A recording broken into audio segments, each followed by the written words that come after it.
तो हमारे साथ करण वर्मा जुड़ चुके हैं, पॉलिटिकल एनालिस्ट हैं। रंजन द्विवेदी हमारे साथ हैं, फॉरवर्ड डीजीपी उत्तर प्रदेश से। हमारे साथ कपिल श्रीवास्तव हैं समाजवादी पार्टी का पक्ष रखने के लिए, और हमारे साथ हाजी नजीम खान जुड़ चुके हैं, पीस पार्टी का प्रतिनिधित्व वो करेंगे। बहुत बहुत स्वागत आप सभी लोगों का। मैं आपके पास लौटूं, लेकिन इसी बीच एक बड़ी खबर से सामने है, उसका रुख करूंगा। जहां मुख्तार अंसारी की मौत पर अखिलेश यादव ने हमला किया। वो कह रहे हैं कि इस तरह न्यायिक प्रक्रिया से लोगों का विश्वास उठ जाएगा। किसी की जिंदगी की रक्षा करना सरकार का पहला दायित्व है। यूपी में सरकारी अराजकता इस वक्त फैल रही है और यूपी ऐसी अराजकता के सबसे बुरे दौर से गुजर रहा है।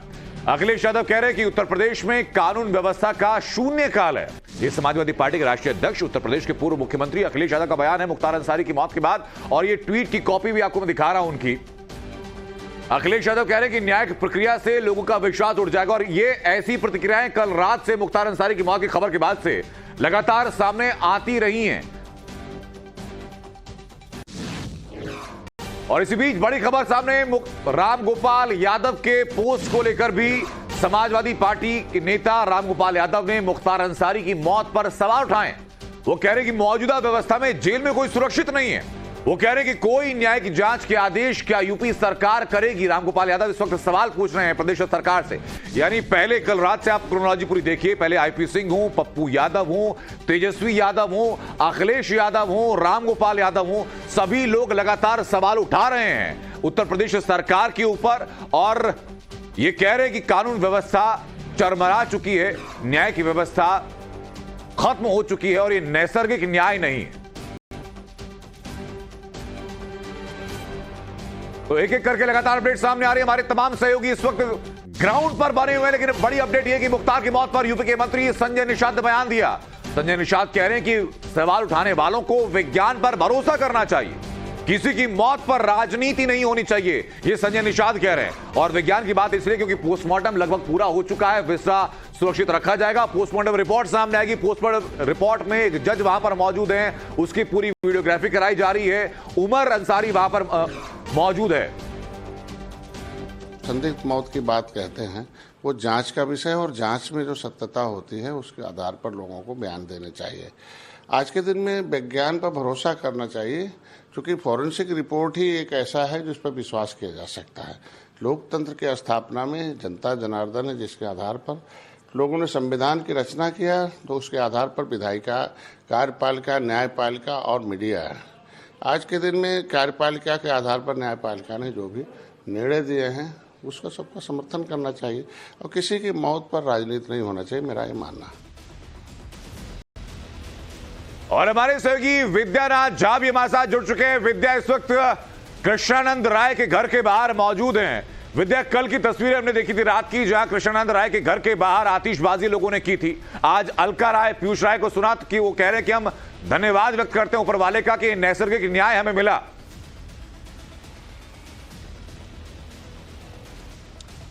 जी अनंत, बिल्कुल। देखिए, मैं इस वक्त मौजूद हूं, आप देखिए, ये कृष्णानंद राय, विधायक मोहम्मदाबाद, 2005 में अभी आरोप लगाया जा रहा है मुख्तार अंसारी के परिवार की तरफ से कि उनको जहर दिया गया है और उनको साजिशतन मौत के घाट उतारा गया है।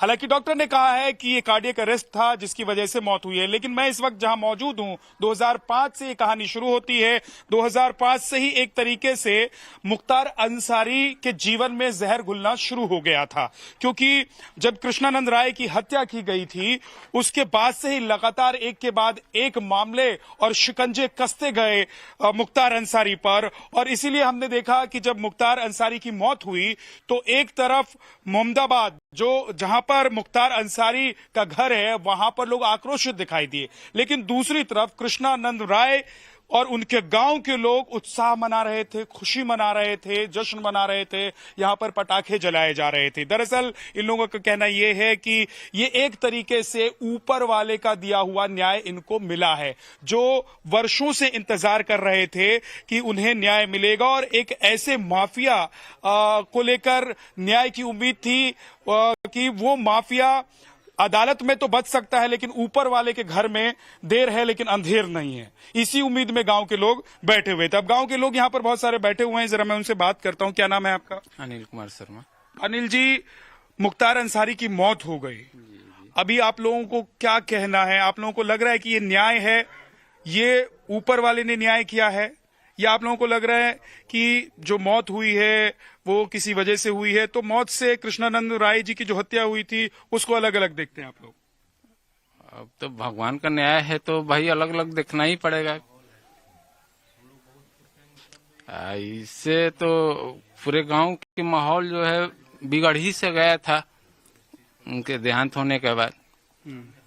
अब उसका हौला साल जो है कि मनाना हम लोग को उचित समझ में आ रहा है तो मना रहे हैं हम लोग। आप लोगों ने पटाखे जलाए, आतिशबाजी की, एक तरफ मातम पसरा हुआ है, यहाँ पर आतिशबाजी क्यों? आतिशबाजी भगवान जो फैसला किया है उस पे आतिशबाजी हुई है, न कोर्ट किया है न उसको कोई किया है, वो तो भगवान का न्याय है। और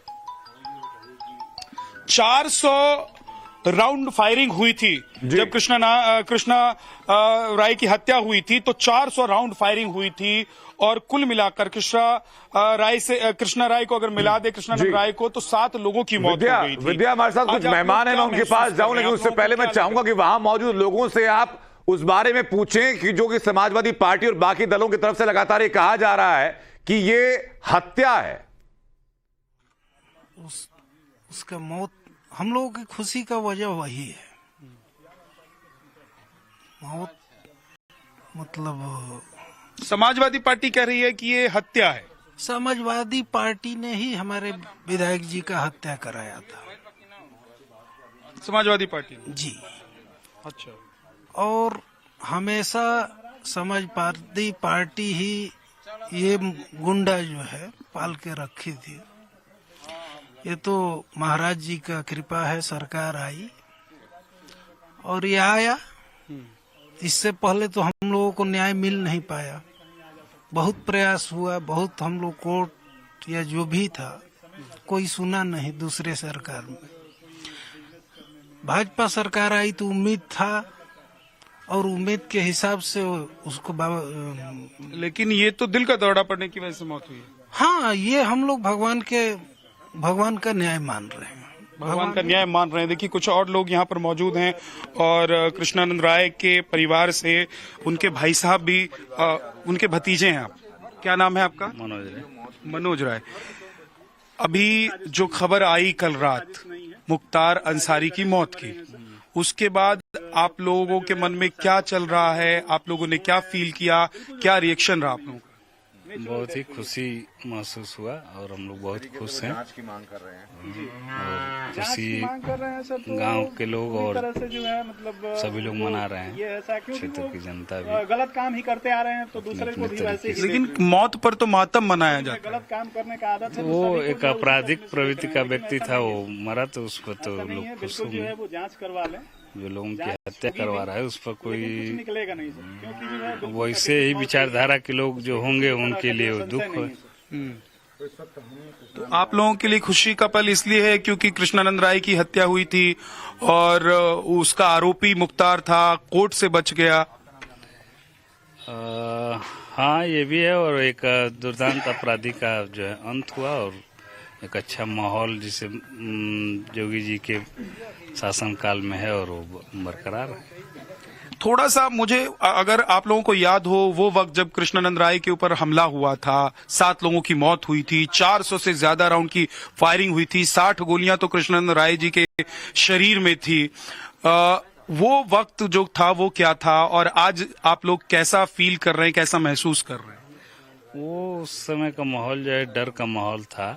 जिस समय घटना घटी उस समय डर का माहौल था और उनकी हत्या सरकार के सहयोग और उत्साह पर ही हुआ था और इनकी क्षमता नहीं थी कि वो सामने से उन पर वार कर पाते। मैं विद्या आप कृष्णानंद राय के परिजनों से बात करें, मैं वापस लौटूं आपके पास। इसी बीच हमारे सहयोगी साकेत के साथ पीयूष राय मौजूद है, स्वर्गीय कृष्णानंद राय के बेटे जो हैं। साकेत, जरा बात कीजिए कि क्या कहना है पीयूष राय का आज के दिन?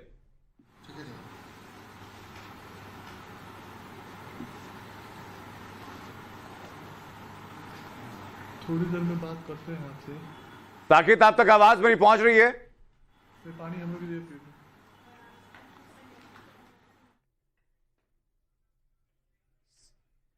साकेत तक शायद हमारी आवाज नहीं पहुंच पाई। वापस में साकेत आपके पास लौटूंगा। पीयूष राय से बात कीजिएगा। इसी बीच बड़ी खबर सामने है। कृष्णानंद राय हत्याकांड का एक ऑडियो टेप वायरल हो रहा है। हत्याकांड की पूरी मॉनिटरिंग खुद मुख्तार कर रहा था। इस ऑडियो टेप में मुख्तार सारे राज भी खोल रहा है। ऑडियो टेप में हर बात सामने है। कृष्णानंद राय पर एक तरफा गोलियां चलाई गई थी। कृष्णानंद राय की हत्या के बाद उनकी चोटी तक काट ली गई थी अपना रुतबा दिखाने के लिए। उस वक्त ये मुख्तार ने इस ऑडियो टेप में चोटी काटने की बात भी कही है, चोटी काटने की बात भी कबूली है। वो पूरी ऑडियो टेप आपको सुनाऊं उससे पहले बड़ी बात समझिए। हत्याकांड की पूरी मॉनिटरिंग मुख्तार अंसारी खुद कर रहा था।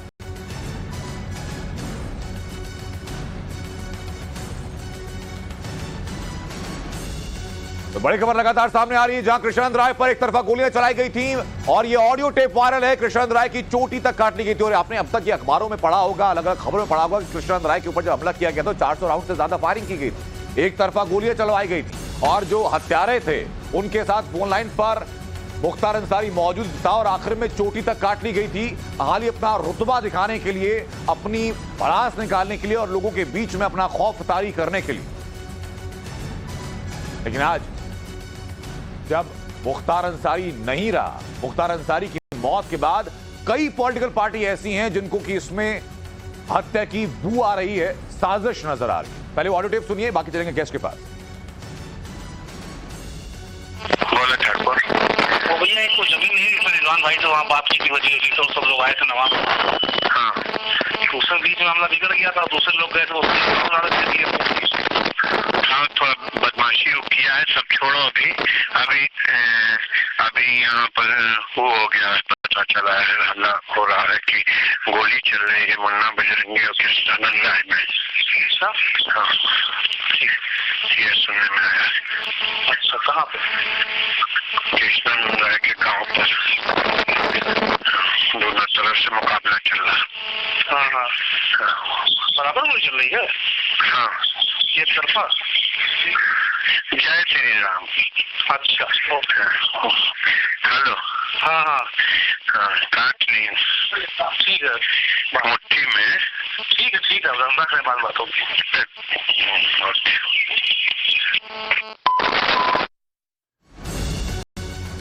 तो ये बात आपने सुनी, ये बातचीत जो बताई जा रही है, तारीख बताई गई 29 नवंबर साल 2005 और ये वो वक्त था कि जिस वक्त कृष्णानंद राय पर गोलियों का हमला किया जा रहा था, गोलियां दागी जा रही थी। उसी वक्त की ये लाइव अपडेट लगातार सामने मुख्तार अंसारी को दी जा रही थी। मुख्तार अंसारी के पास एक एक अपडेट पहुंचाया जा रहा था कि किस तरीके से गोलियां चलाई जा रही हैं, क्या वहां पर हो रहा है, मुन्ना बजरंगी का एक्शन क्या है, कृष्णानंद राय के साथ कौन कौन लोग मौजूद हैं।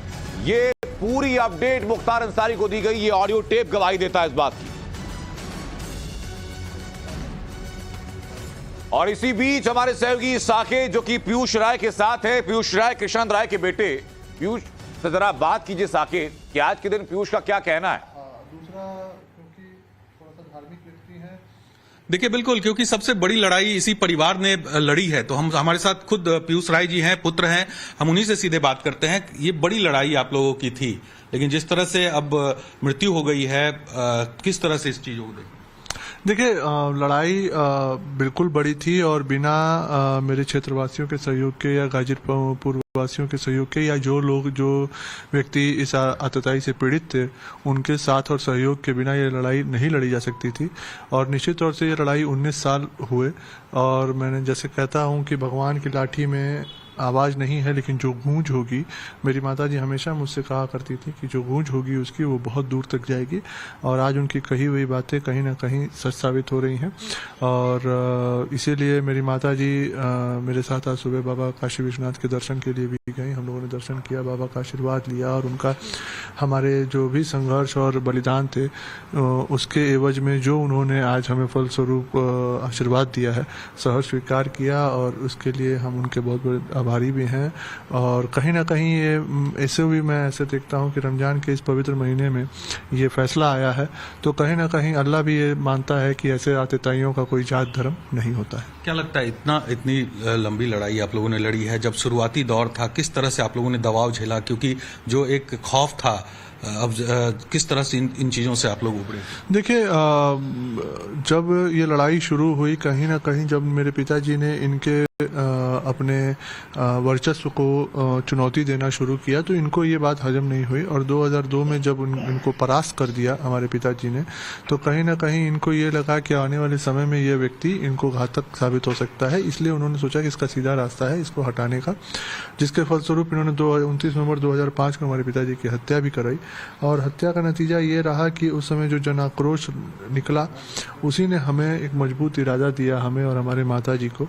और उस समय में जो भी परिवार पीड़ित थे वो लोग सभी लोगों ने एक आस लगाई कि कैसे मेरे माताजी इन सबों के खिलाफ लड़ेंगे। और मेरा माताजी हमेशा मुझसे कहती थी, मेरी उम्र उस समय 17-18 साल थी, कि न्याय के प्रक्रियाओं में हमें सतत प्रयास करते रहना है, न्यायपालिका ज़रूर एक न एक दिन हमें हमारे विश्वास को कायम करेगी, लेकिन अगर कहीं इस चीज़ पे भगवान की जो आखिरी मोहर लगेगी वही हम लोगों का असली न्याय होगा। और आज भगवान की मोहर लग गई है, न्याय मिल गया। सरकारों की जो भूमिका रही उसको किस तरह से देखते हैं, क्योंकि चूंकि न्याय मिला, जेल में भी थे वो, लेकिन जो सरकारों की भूमिका रही इस पूरे प्रकरण में देखिए, कहीं ना कहीं ये परिश्रय मिला है पूर्ववर्ती सरकारों से 2017 से पहले, तभी ये चीज़ें ये गुंडे इतने बड़े माफिया बन पाए, चाहे अतीक हो चाहे मुख्तार अंसारी हो। और वो बदलाव हम लोगों को 2017 के बाद से देखने को मिली है, क्योंकि जब से पूजनीय महाराज जी के कमान में उत्तर प्रदेश की सरकार आई है, भारतीय जनता पार्टी की सरकार आई है, तब से जीरो टॉलरेंस की नीति जो पूजनीय महाराज जी के सरकार में हमें देखने को मिली है, इन अपराधियों पर जो भी शिकंजा कसा गया है। और आदरणीय प्रधानमंत्री जी की जो तुष्टीकरण के अपोजिट संतुष्टीकरण की जो राजनीति रही है, हर व्यक्ति को संतुष्ट करने की, आज उसी का नतीजा है कि भगवान भी उनको अपने एक द्वारपाल के रूप में, आदरणीय प्रधानमंत्री जी को, पूजनीय महाराज योगी आदित्यनाथ जी को बाबा काशी विश्वनाथ एक द्वारपाल के रूप में अपने यहाँ बैठाए, और आज इसका नतीजा अपने दरबार से बाबा ने भेजा है। लेकिन कुछ राजनीतिक पार्टियां जो है अभी भी ट्वीट करके सवाल उठा रही है कि जो ये मौत हुई है इसके पीछे साजिश है, ऐसी बातें कही जा रही है। समाजवादी पार्टी की तरफ से कहा जा रहा है, कांग्रेस भी कह रही है, आरजेडी के जैसी पार्टियां, ये तमाम लोग सवाल उठा रहे हैं। देखिए, सवाल उठाना लाजमी है, क्योंकि कहीं ना कहीं इन लोगों ने हमेशा इसको परिश्रय दिया है, तभी ये इतना बड़ा माफिया बना। और मैं ये मानता हूं कि मैं जहां तक जानता हूं पूजनीय महाराज लौटूं आपके पास, यानी पीयूष राय सीधा तत्कालीन सरकारों के ऊपर आरोप लगा रहे कि उनको आश्रय दिया गया। इसी बीच बड़ी खबर ये कि मुख्तार अंसारी के बेटे उमर अंसारी ने बांदा के डीएम को पत्र लिखा और पत्र लिखकर मांग की कि उनके पिता का पोस्टमार्टम दिल्ली एम्स के डॉक्टर से कराया जाए। अपने पत्र में अंसारी ने लिखा कि उनके परिवार को बांदा की चिकित्सा व्यवस्था पर भरोसा नहीं है और इसलिए वो चाहते हैं कि एम्स के डॉक्टर्स मुख्तार अंसारी का पोस्टमार्टम करें। तमाम खास मेहमान हमारे साथ बने हुए हैं, करण वर्मा, रंजन द्विवेदी, कपिल श्रीवास्तव और हाजी नजीम खान हमारे साथ हैं। सबसे पहले शुरुआत मैं कपिल भाई आपसे करना चाहूंगा कि समाजवादी पार्टी की तरफ से यह सहानुभूति क्यों दिखाई जा रही है गैंगस्टर को लेकर के? सबसे पहली चीज तो हम इस बात को कह दें कि आज तो कानून की हत्या है और आप जो है वो विक्टिम कार्ड क्यों खेल रही? क्या पुलिस अभिरक्षा में, क्या न्यायिक अभिरक्षा में अगर कोई मृत्यु के मामला आ रहा है जिसमें 2005 का कानून है, जिसमें 176 सीआरपीसी इस बात को कहती है कि न्यायिक जांच होनी चाहिए और उत्तर प्रदेश नंबर 2 पर है पुलिस अभिरक्षा में और न्यायिक अभिरक्षा में मृत्यु के मामले, तो जहां चाहे सरकार पर प्रश्न कानूनन उठना चाहिए तो आप विक्टिम कार्ड खिलवा रहे हैं। को विक्टिम कार्ड ही खेल रहा है कि जितने लोग, दिक्कत यहां पर है कि जब मौत के ऊपर राजनीति की जा रही है और पहला संदेश यही है कि आपको वोट बैंक चाहिए, आपको वोट चाहिए चुनावों के आसपास, इसलिए विक्टिम कार्ड खेला जा रहा है आपकी तरफ से। अपने चैनल का जो चाहिए सो सेट कीजिए। हाँ, कपिल कोई एजेंडा नहीं है सर, एडवोकेट अपनी बात। कपिल जी कोई एजेंडा नहीं है। मैं तो आपसे सीधा सवाल पूछ रहा हूं कि भाई जेल प्रशासन ने कहा कि ये जो मेडिकल आया, जो लास्ट मेडिकल बुलेटिन सामने आया उसमें लिखा है ना कि 8:25 पर उल्टी की शिकायत के बाद उनको लाया गया था। निधन जो हुआ मुख्तार अंसारी का वो हार्ट अटैक के बाद हुआ। हार्ट अटैक ने cardio arrest. Lot of difference between cardio arrest and heart attack. ठीक है सर, कार्डिक अरेस्ट के बाद उनका निधन हुआ। कार्डिक अरेस्ट के बाद सर मुख्तार अंसारी की मौत हुई। अब मुझे बताइए कि इसमें राजनीति कहां है? मैं आपको बार बार कह रहा हूं ये कानून की हत्या है। और मैं एक बात पूछ रहा हूं, अगर न्यायिक अभिरक्षा के अंदर कोई मुलजिम है, चाहे वो ट्रायल हो रहा है या दोषसिद्ध हो चुका है, उसका अपना एक मानव अधिकार है और आप सेलिब्रेशन करा रहे हैं। सबसे बड़ी चीज यह है कि यहां कानून की हत्या हुई है। मैं मुख्तार अंसारी की मृत्यु पर बात ही नहीं कर रहा। मैं तो इस चीज की बात कर रहा हूं कि अगर 15 वर्ष के अंदर कोई न्यायिक अभिरक्षा में मृत्यु हुई है तो उसकी जांच न्यायिक होनी चाहिए कि नहीं होनी चाहिए? और 176 सीआरपीसी के अंदर मजिस्ट्रियल जांच होनी चाहिए कि नहीं होनी चाहिए? आखिर मुन्ना बजरंगी से लेकर और महेश्वरी से लेकर के सबके जो मृत्यु हुई आज तक कहां हुआ विजय दुबे का? जी ठीक है सर, मैं इस बारे में रंजन ज्योति से प्रतिक्रिया लूं, लेकिन उससे पहले मैं कर्ण वर्मा जानना चाहूंगा आपसे कि ये पॉलिटिकल जो सहानुभूति है किसी भी गैंगस्टर के मारे जाने के बाद क्यों उमड़ आती है? मैं बार बार आपको कह रहा हूं। मैं बोल सकता हूं? मैं वापस आपके पास लौटूंगा सर। मैं बोल सकता हूं? बिल्कुल करण जी, अपनी बात आप रखिए। हाँ, देखिए ये इन पॉलिटिकल पार्टियों की पुरानी आदत है। आज तो सपा ने इनके साथ सहानुभूति करते हुए एक तरह से श्रद्धांजलि दी है। अपने इनके ट्विटर और फेसबुक अगर आप पढ़ें और अखिलेश यादव की स्टेटमेंट्स पढ़ें, असदुद्दीन ओवैसी ने इनको श्रद्धांजलि दी है। इनको इसमें भी एक पंथ दिखता है, एक वोट बैंक दिखता है। ये वही लोग हैं, वही जो वाराणसी सपा वाले तो वही है जो वाराणसी ब्लास्ट के जो कन्विक्टेड है वलीउल्लाह खान, उसके लिए कोर्ट चले गए थे कि इसका केस वापस लीजिए।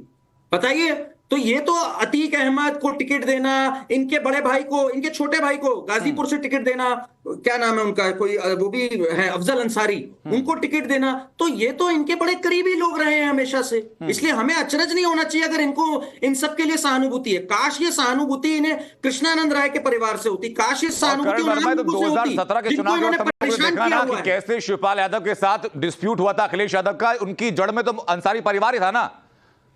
अखिलेश यादव नहीं चाहते पार्टी के अंदर रहे, शिवपाल यादव के वो खास थे नहीं। तो ये पॉलिटिकल जो घनिष्ठता है ये किसी से छिपी नहीं है। मैं करण आपके पास वापस लौट, लेकिन रंजन द्विवेदी जी, सबसे बड़ा पहला जो इंपॉर्टेंट सवाल का जवाब मैं आप ही से चाहूंगा कि विपक्ष की तरफ से जितने सवाल उठाए जा रहे हैं वो जेल प्रशासन को लेकर के, कानून व्यवस्था को लेकर के। देखिए, ये जाहिर बात है कि चुनाव बहुत नजदीक है और इसमें दो पहलू हैं। एक पहलू तो यह है कि सहानुभूति दिखाना राजनीतिक कारणों से, और दूसरा है कि सरकार को एम्बैरेस करना और एक राजनीतिक अपना लक्ष्य हासिल करना। तो दोनों ही पहलू हैं। और मेरे ख्याल से जो दूसरा पहलू है कि सरकार को किस तरह से एम्बैरेस कर सकते हैं हम, वो ज्यादा प्रभावी। आप देखिएगा कि मेरे ख्याल से 2-4-5 दिन के बाद जो है ये सारी सहानुभूति बंद हो जाएगी। अतीक का मामला देख ही चुके हैं आप जी। अतीक जब मरा उस समय जो है तमाम बयान आए, सब आए, और उसके 5-6 दिन बाद सब शांत हो गए। क्यों? क्योंकि जनता से फीडबैक आता है, अरे भाई तुम क्या कर रहे हो। हिंदू मुसलमान दोनों के ही खिलाफ था ये, दोनों को प्रताड़ित किया इसने, और जिनको प्रताड़ित किया उनकी संख्या कहीं ज्यादा है बनिस्बत उन लोगों के जिसको इसने लाभ पहुंचाया। तो मिला जुला के गणित करेंगे, जोड़ करेंगे अगर आप, तो सहानुभूति दिखाने से जो थोड़ा लाभ हो, लेकिन उससे जो व्यापक नुकसान कि आप आइडेंटिफाई किए जाए कि साहब आप माफिया को, बदमाशों को, गुंडों को जो है आप पनाह देते हैं, सपोर्ट करते हैं, इस प्रकार की इमेज आपके सामने और आए। सर ऐसे तो हमारे समाज को नहीं चाहिए ना, जो किसी का घर उजाड़ करके किसी और के लिए बहुत खलीफा बन रहे हो। ऐसे लोग दो ही लोगों को चाहिए, या तो जो उनकी भक्ति में लीन हो जाते हैं अपराधियों की, या फिर ऐसे पॉलिटिकल पार्टी जिनको उनका वोट का फायदा मिलता है। कपिल श्रीवास्तव कुछ कहना चाह रहे हैं, बताइए सर। कपिल सर, बस सबसे बड़ी बात यह है कि हमारे डीजीपी पूर्व बैठे हुए हैं। मैंने उम्मीद की थी कि ये कानून पर बात करें। 2005 में जो कानून बना, जो सीआरपीसी की 176 धारा है, क्या उसका अनुपालन सुनिश्चित करना किसी सरकार का काम है या नहीं है? और अगर वो काम नहीं पब्लिक प्लेटफॉर्म है, हम लोग नियम कायदों में नहीं उलझाते, उनको हम सीधी बातें करते हैं। मुझे बताइए, कपिल श्रीवास्तव को इस बात से आपत्ति है तो क्या कपिल श्रीवास्तव इस मामले में कोर्ट जाकर केस दर्ज कराएंगे कि जांच हो? कोई बयानबाजी नहीं सर। मैं तो बहुत स्पष्ट रूप से आपसे कह रहा हूं। श्रीवास्तव जी, आप सही कह रहे हैं। जो मैं तो सिर्फ प्रश्न का उत्तर दे रहा था, और ये कानून में है कि अगर पुलिस अभिरक्षा में या जुडिशियल कस्टडी में किसी की डेथ होती है तो वास्तव में सीरियस मामला है, और कानून में है कि हर ऐसे केस की जांच होती है और होनी भी चाहिए, और निश्चित तौर पर ये जांच होके सामने आएगी, और इसमें ऐसा नहीं है कि इसमें जांच नहीं होगी। और जो हम और सब, लेकिन सर दिक्कत तो ये है कि जो जांच जो होगी वो भी अपने हिसाब से चाहिए, उसका नतीजा भी अपने हिसाब से चाहिए। जांच का नतीजा अगर अपने हिसाब से नहीं आया तो फिर सवाल उठाए जाएंगे कि जांच आपकी जो स्पॉन्सर्ड थी या प्रभावित हुई। कपीश जी देखिए, मैं सबसे पहली बात ये कह रहा हूं कि एक हमारे पुलिस के डीजीपी बैठे हुए हैं, तो कम से कम आईपीसी सीआरपीसी एविडेंस बहुत अच्छे से जाना, और मुझे भी अच्छा लगेगा कि पीने एडवोकेट, अगर कोई व्यक्ति मुलजिम इस बात को कह रहा कि साहब हमको जो है स्वीट पॉइजनिंग दी जा रही है, उसकी वो बाकायदा जांच के लिए कोर्ट में एप्लीकेशन लगा रहा हो, जांच सरकार के द्वारा नहीं कराई जा रही, तो अभी मृत्यु के 2 दिन पहले उन्होंने अपने पुत्र से यही बात कही कि हमको जो है जहर दे के मारा जा रहा है। नहीं सर, उल्टी कपीश जी मिसकोट ना करें, वो ऑडियो टेप हम लगातार चला रहे हैं, वो ऑडियो टेप सर लगातार चला रहे हैं। उस ऑडियो टेप में कहीं नहीं है कि मुख्तार ने कहा कि मुझे जहर दिया जा रहा है। सुनिए नहीं सर, गलत इन्फॉर्मेशन नहीं। अरे भाई सुनिए, गलत इन्फॉर्मेशन नहीं सर। आप चाहेंगे तो मैं वापस ऑडियो टेप चला दूंगा सर। पहली बात सुन लीजिए, उल्टी और दस्त की शिकायत पर उसको भर्ती किया गया था, और कार्डियक अरेस्ट जो होता है वो अचानक अगर कोई सदमा लगता है तो उसकी वजह से होता है। Heart enlargement. अब सर कपीश श्रीवास्तव किसी एक भूमिका में तो रह सकते तो बेहतर रहेगा, या तो वो समाजवादी पार्टी के प्रवक्ता बनकर रहे हैं या वकील या फिर एक डॉक्टर बनकर। मैं वापस लौट रहा हूं आपके पास सर। इसी बीच पोस्टमार्टम से जुड़ी हुई बड़ी खबर यह कि पोस्टमार्टम इस वक्त खत्म हो चुका है। बहुत जल्द ये खबर सामने आएगी पोस्टमार्टम रिपोर्ट में क्या रहा है, लेकिन अभी तक की अपडेट ये कि पोस्टमार्टम खत्म हो चुका है। मुख्तार अंसारी का विसरा सुरक्षित रख लिया गया और उमर अंसारी पोस्टमार्टम हाउस से निकल चुके हैं। उसी बीच उमर अंसारी ने डीएम को खत में लिखा कि वो चाहते हैं कि एम्स के डॉक्टर पोस्टमार्टम करें। बांदा प्रशासन पर या बांदा के डॉक्टर्स पर उनको भरोसा नहीं है। हाजी नजीम खान, मैं जानना चाहूंगा आपकी प्रतिक्रिया इस बात को लेकर के कि दोनों पक्ष हैं। एक पक्ष ये कह रहा है कि नैसर्गिक न्याय हुआ, तो एक पक्ष ये कहता है कि भाई इसकी बात की जांच होनी चाहिए। अनंत भाई देखिए, सबसे पहले तो मैं ये कहना चाहता हूँ कि मौत बाहक है, हर किसी को आनी है, लेकिन मौत आने के बाद इस तरीके से आतिशबाजी करना ये बिल्कुल गलत है। और देखिए, जब तक मुख्तार अंसारी जी जिंदा थे तो उन्होंने प्रशासन पे सवालिया निशान लगाए। उन्होंने बार बार ये कहा गया कि मुझे स्लो पोजीशन देकर मुझे धीमे धीमे मारा जा रहा है। तो उन्होंने कितनी बार लिखित में अपने परेशानियों को अदालत के सामने अपने वकीलों के द्वारा पहुंचाएगी, तो उसमें उनकी कोई सुनवाई नहीं हुई थी। तो अनंत भाई कहीं ना कहीं उनको ऐसा लगा कि कहीं ना कहीं कि उनका एक ये प्री प्लानिंग करके एक मर्डर को नहीं हुआ, तो इसलिए उनके परिवार वाले बार बार इसी बात को कह रहे हैं कि इसकी है ना पोस्टमार्टम रिपोर्ट एम्स के द्वारा होनी चाहिए। वो क्यों कर रहे हैं? वो इसीलिए बार बार अनंत भाई मांग रहे हैं क्योंकि उन्हें कहीं ना कहीं शक है कि उनको इस दायरे में रखा, कहीं ना कहीं प्री प्लानिंग वाला हिसाब तो नहीं है। लेकिन मैं बार बार इसी बात को कहता हूं अनंत भाई, देखिए मौत तो बाहक है, हर किसी को आनी है। किसी की मौत पर इतने आतिशबाजी, इतना खुश नहीं होना चाहिए जिस तरीके से मुख्तार अंसारी जी साहब, जिन लोगों ने आतिशबाजी की ये वो लोग थे जो कि सालों से अपनों की मौत के लिए न्याय की मांग कर रहे थे। अनंत भाई, जो 66 केस मुख्तार अंसारी पर 60 से ज्यादा केस दर्ज हैं, 8 केस ऐसे हैं हत्या के जो कि जेल के अंदर रहते हुए दर्ज हुए मुख्तार अंसारी के ऊपर। उन परिवार को नहीं सोचेगा। अनंत भाई देखिए, सुन लीजिए, देखिए हमेशा जेल के अंदर क्या होता, पहले साहबुद्दीन साहब का क्या हुआ, फिर उसके बाद आपने देखा होगा पुलिस प्रशासन की कस्टडी के अंदर अतीक और अशरफ को खुलेआम गोलियां मार दी गई। तो देखिए कहीं ना कहीं प्रशासन पे सवालिया निशान लगाया जा रहा। तो इसी बात को देखकर बिल्कुल जो हमारे मुख्तार अंसारी जी के लड़के हैं बार बार इसी बात को कह रहे हैं कि हो सकता है कि पोस्टमार्टम रिपोर्ट कहीं ना कहीं कुछ चेंज कर दी जाए, कहीं ना कहीं उन्हें डाउट है, इसलिए बार-बार आदिल साहब देखिए बेटा होने के नाते आप खूब सवाल पूछ सकते हैं, आपको दुख भी होगा, ये बात पब्लिक समझ सकती है, लेकिन हर चीज पर सवाल उठाते हैं। जिस पोस्टमार्टम के दौरान एक मजिस्ट्रेट मौजूद है, जिस पोस्टमार्टम के दौरान एक्सपर्ट डॉक्टर्स मौजूद हैं, जहां की वीडियोग्राफी कराई जा रही है, अगर वहां पर भी शक है सर, तो आप फिर चाहे जो मांग कर लीजिए, जब तक नतीजा आपको अपने मुताबिक नहीं मिलेगा आपको हर जगह शक रहेगा। कर्ण वर्मा कुछ कहना चाह रहे हैं, उसके बाद कपीश जी आपके पास में आ रहा हूं। कर्ण वर्मा, देखिए कपीश जी ने हवाला दिया सीआरपीसी के 176 का और सही भी दिया, बात इनकी सही है, पर आपसे मैं एक आंकड़ा साझा करता हूं। 1373 लोगों की 2005 के बाद से जुडिशियल मतलब जेल में रहते हुए डेथ हो गई। उसमें से 176 के तहत इन्वेस्टिगेशन केवल और केवल 298 यानी 20% केस में हुई।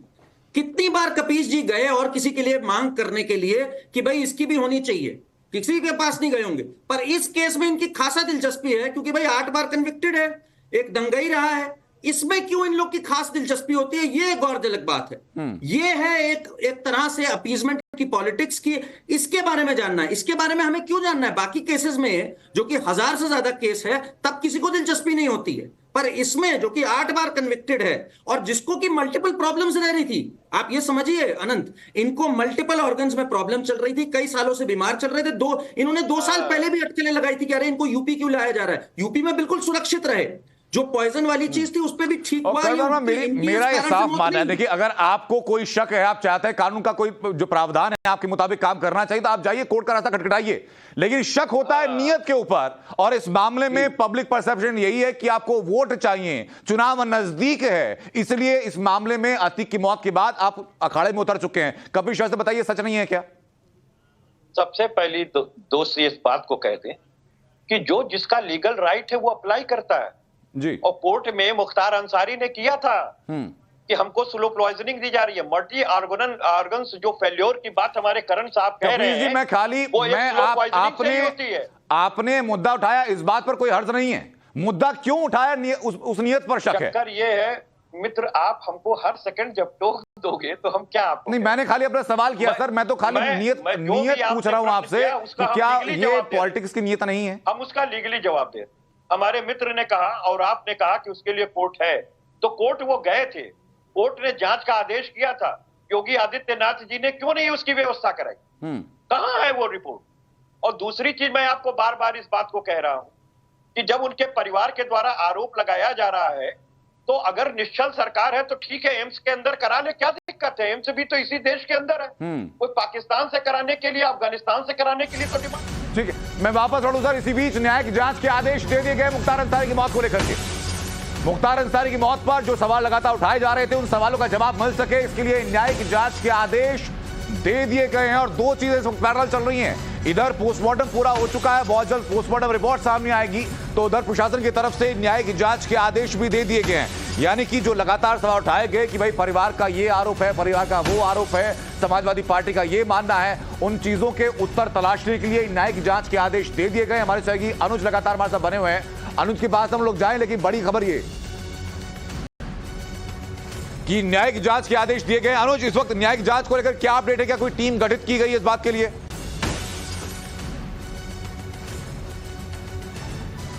जी बिल्कुल, कहा जा सकता है मुख्तार अंसारी की मौत को लेकर जिस तरीके से लगातार सवाल खड़े किए जा रहे थे, उसको लेकर न्यायिक जांच के आदेश दे दिए गए हैं। सीजीएम बांदा को बाकायदा ये निर्देश जो है वो दिया गया है, क्योंकि अक्सर इस तरीके के विवादित मामलों में मजिस्ट्रेट इंक्वायरी होती है और इस मामले में भी न्यायिक जांच के आदेश दे दिए गए हैं। लेकिन यहाँ अपडेट ये है, सबसे बड़ा अपडेट ये है कि पोस्टमार्टम जो है वो मुख्तार अंसारी का पूरा हो चुका है। पोस्टमार्टम के दौरान लगातार वीडियोग्राफी की गई, 5 डॉक्टरों के पैनल ने पोस्टमार्टम पूरा किया है और विसरा को जो है वो प्रिजर्व किया गया है। निश्चित तौर पर जिस तरीके से लगातार सवाल खड़े किए जा रहे थे, उसको लेकर बाकायदा एक पैनल गठित किया गया, जिस पैनल ने पोस्टमार्टम को पूरा किया। तस्वीरों के जरिए हम दिखाएंगे कि किस तरीके से यहाँ पर इसी जगह पर पोस्टमार्टम जो है वो पूरा किया गया। 5 डॉक्टरों के पैनल ने जैसे पोस्टमार्टम रिपोर्ट सामने आती है वापस लौटेंगे, लेकिन फिलहाल अपडेट ये कि मुख्तार अंसारी की मौत को लेकर के न्यायिक जांच के आदेश दे दिए गए हैं।